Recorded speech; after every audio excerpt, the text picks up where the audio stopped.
Tonight, the biggest and fiercest shark in history will face the Bloop, a mysterious creature from the ocean depths. The fight takes place far out at sea, so people are not in danger. But if Megalodon loses, the life of all mankind may be at risk. But first, let's get to know our opponents better. Megalodon was an ancient marine predator, a giant shark feared by all aquatic life for millions of years. Megalodon had no competitors in the oceans. It was at the top of the food chain. Current sea inhabitants don't even realize how lucky they are because this monster went extinct about 3 million years ago. Although people can't know for sure if it's really gone. The ocean is only 5% explored. It's possible that somewhere in the depths, Megalodon still terrifies all the fish. And today, the colossal shark will fight against a worthy opponent, the Bloop. Technically, that's just the name of the sound that oceanographers recorded in 1997. The creature that made it could be called a sea monster, a Kraken, a beast from the deep. No one knows how it looks, but we can guess its size. This ultra-low frequency bloop was so powerful that it could be heard by special sensors 3,000 miles away. If you were in New York, you could listen to the sound from Los Angeles. But the sound was deep underwater, where the audibility is actually much worse. A creature that can make such a sound could be dozens of times bigger than a blue whale, the largest animal living in the world. Interestingly, the source of the sound is located near the most remote place on Earth, Point Nemo. It's located more than 1,000 miles off the coast of the 3 nearest islands.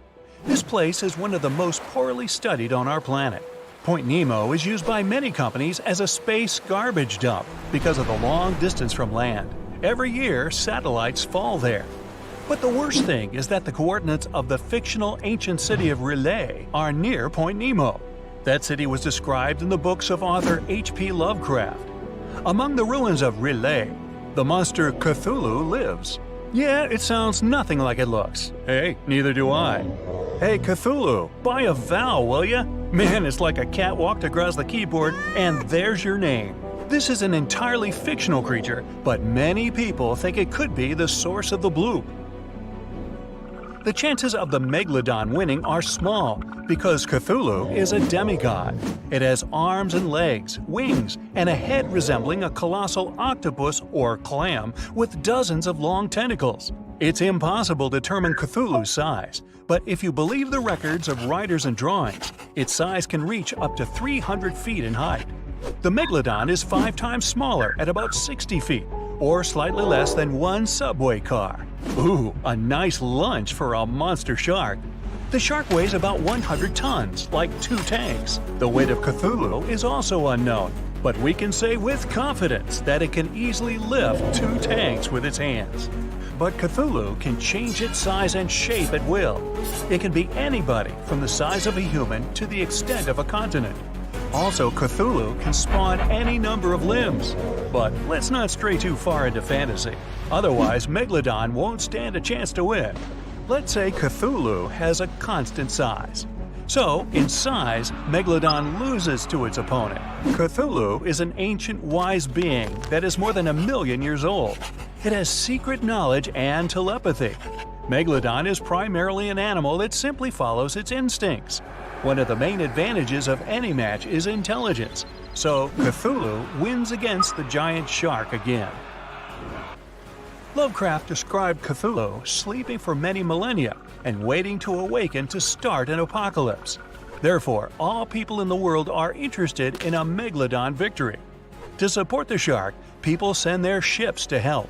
It's a bit unfair, but even now, Cthulhu wins. The monster can control people telepathically. It gives an order to every sailor's brain, and all the ships sail away from the battlefield. Oh, by the way, do you know what sea monsters prefer for lunch? Fish and ships! An oldie but a goodie. Meanwhile, as Cthulhu is distracted by the ships, Megalodon has a chance. There are 2 things in which the shark is superior to a demigod. The first is speed. Megalodon doesn't swim very fast, about 11 miles per hour. Athletes can run faster, but for giant Cthulhu, this is fast. Megalodon can maneuver around the green monster, and thanks to its smooth skin, slip out of the demigod's clutches. Megalodon swims behind Cthulhu and uses its second advantage, jaws. The bite of a megalodon is considered one of the strongest among all creatures that have ever existed on Earth. Its bite force can reach up to 20 tons, 6 times stronger than a Tyrannosaurus, 60 times more powerful than an African lion's bite, and 600 times more powerful than mine. Megalodon bites its prey armed with 300 teeth. Each one is razor sharp and the size of an adult's palm. Such a jaw becomes an advantage in the fight against the Bloop. One Megalodon's bite is enough to injure Cthulhu seriously. But of course, this isn't enough to defeat a demigod. Thanks to its speed, the Megalodon can inflict many attacks, but sooner or later, Cthulhu will manage to catch the shark. Cthulhu uses tentacles to grab its opponent. Megalodon is trapped and can't move. The Bloop is going to pull the shark out of the water. It seems that the green monster will win the fight. But several unknown objects are approaching the place of the fight. Cthulhu is being attacked from all sides. The green monster is unique, it's one of a kind, but the Megalodon has offspring. Many sharks from all over the ocean swim to help their relatives. Now the sides are equal. Cthulhu again uses telepathy to summon people to help. Hundreds of ships sail to the fight location. It orders them to open fire on the enemies. Dozens of sharks quickly swim around Cthulhu. It's impossible to hit them and not injure the green monster. Cthulhu loses by its own mistake. It cancels the telepathic order and decides to deal with the shark squad alone. Cthulhu uses its tentacles to catch each shark one by one. But the sharks work great as a team. Once one shark is captured, the others bite the tentacle and help it escape. All Cthulhu attacks fail. It needs time to think of a new strategy. But where to retreat when there are a lot of enemies everywhere? To go back to the ancient city is to admit defeat. Cthulhu has an idea. It opens its wings and makes a single wave that, like a blast, throws all the sharks aside. The monster floats to the surface.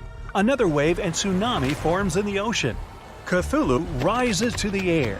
Black clouds accumulate, thunder rumbles, lightning strikes everywhere, and a downpour begins. Cthulhu is in the sky directly over a group of megalodons. It has taken a short break.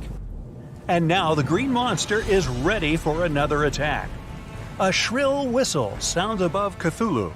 A satellite's falling, cutting through the storm clouds. Then another one.